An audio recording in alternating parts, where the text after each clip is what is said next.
مردہ مرا ہے، ماں مری پڑی ہے، دکاندار کے پیچھے دوڑ رہے کہ چاول دے دو، گھی دے دو، دیکھ چڑھانے. کیوں بھائی، کوئی شادی ہو رہی کیا؟ بھائی جنازہ اٹھنے سے پہلے پہلے تختے کا حلوہ ہونا چاہیے. 3 کڑھائی ایک جیسی لگتی تھی، 2 کلو سوجی، 2 کلو چینی، 2 کلو گھی، اور اس میں کوپرا، کشمش، سب چیزیں. یہ جب پک جائے تو اس دوران مردے کو نہلا کے کفن میں رکھے اور وہ کفنائے اور پھر باہر لے چلے. اس دوران حلوہ بانٹے جلدی جلدی. ادھر جو بچھو ڈانگ مارے تو حلوے میں جائے. بہتر یہ نہیں ہے کہ حلوے کی کڑھائی اس کے ساتھ ہی قبر میں رکھ لے. کہا تو پہلی رات اور بدعتیوں کیا تیسری رات، 10ویں رات، 20ویں رات، جیلم برسی، کھانے پینے کا ایک سیزن بن گیا ہے. پہلی رات اس کو کہتے گریٹا. یہ سنسکرت کا لفظ ہے، ہندوؤں کا رسم ہے. ڈومبش بھی ڈوڑی تو ہی گریٹا پختانے ورطا شوما ہوئی، شوما شومی ڈوڑی اصل میں گریٹا. اور تیسرے دن کو کہتے ہیں تیجا. تیجا یہ بھی ہندی ہے، سنسکرت ہے، ہندوؤں کا رسم ہے. اور ان چیزوں کو دیوبند نے نہیں، فقہا نے غلط کہا ہے. فتاوی بزازیہ دارالعلوم دیوبند کے وجود سے 400 سال پہلے لکھا گیا ہے. فتاوی بزازیہ کتاب الجنائز میں ہے. یقرأ الثلثاء والسبع اور والعشرون والاربعون والسنہ.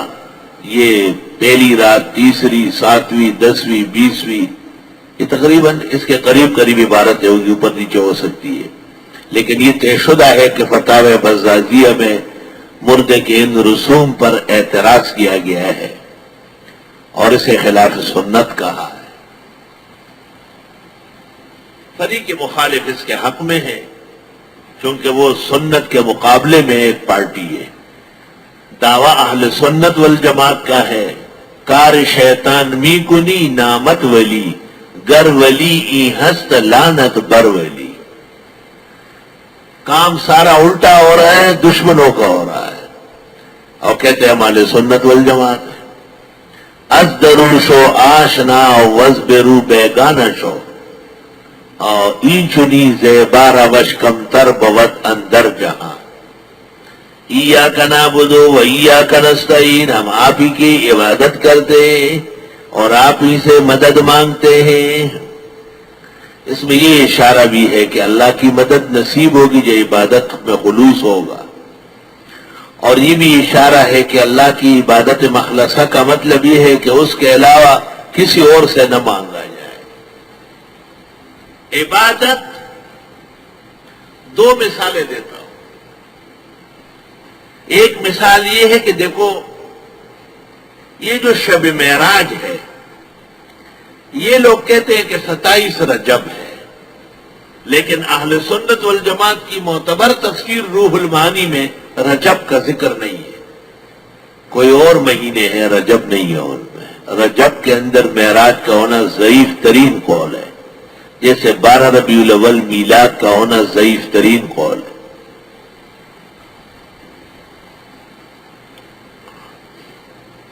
جون سی رات بھی ہے جس کو لیلۃ الاسراء یا شب معراج کہا جائے تو علماء دین فرماتے ہیں بہت افضل رات ہے.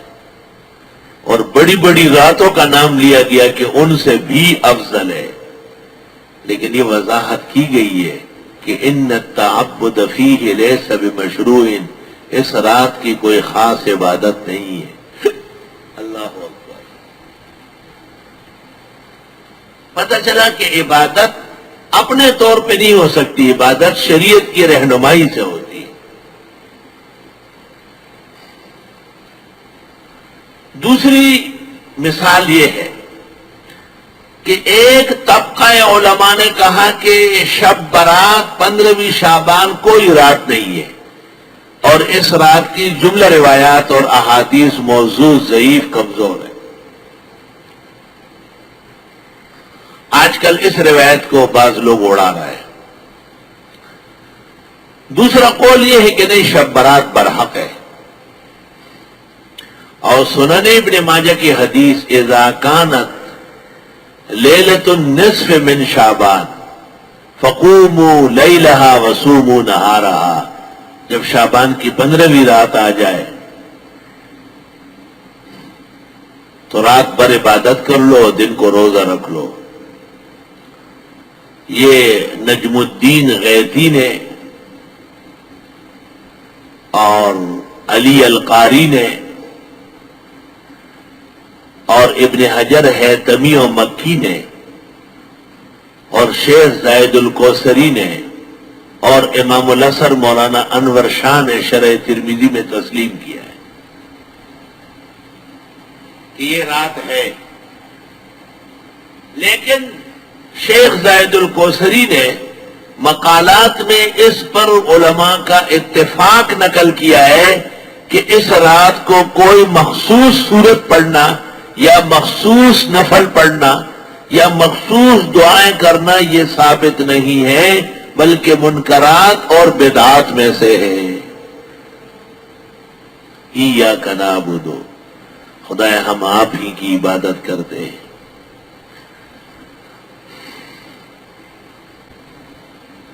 عبادت تب ہوتی ہے جب 3 مرحلے جمع ہو جائے.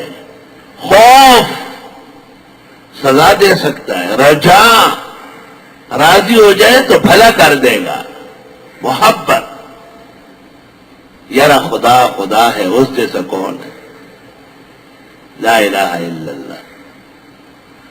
خوف، رجا، محبت، یہ تینوں مرحلے صرف رب العزت میں جمع ہے. رب العزت میں جمع ہے. اس لیے خداوند تعالی کی جو بندگی ہے وہ تعبد ہے. کسی مخلوق میں تینوں مرحلے نہیں ہو سکتے. اگر ڈریں گے تو کب تک؟ وہ خود نہیں مرے گا کیا؟ اور اس پر زوراور نہیں آ سکتا ہے. اگر چاہیں گے تو کب تک؟ جوانی ختم ہو جائے گی، حسن برباد ہو جائے گا اور شوق اور اشتیاق کے وجوہ مزمحل ہو جائیں گے. اس لیے عبادت صرف رب العزت کی ہے. العبادت لا تکون الا للہ. عبادت اس کو کہتے ہیں جن میں 3 باتیں مزید موجود ہو: کم، کیف، اینڈ. Come, Kaif, and. کتنی؟ 2 رکعت. 1.5 رکعت نہیں ہو سکتی، 3.5 رکعت نہیں ہو سکتی. کمیت بتائی شریعت نے 2 رکعت، 4 رکعت، 6 رکعت، اس طرح. کیسے پڑھی جائے گی؟ طریقہ یہی ہوگا. صلاۃ التسبیح کا طریقہ علیحدہ ہے تو بہت سارے فقہاء نے اور محدثین نے اس کے وجود کا انکار کیا، جیسے الاثار المرفوع میں مولانا عبدالحی نے لکھا ہے.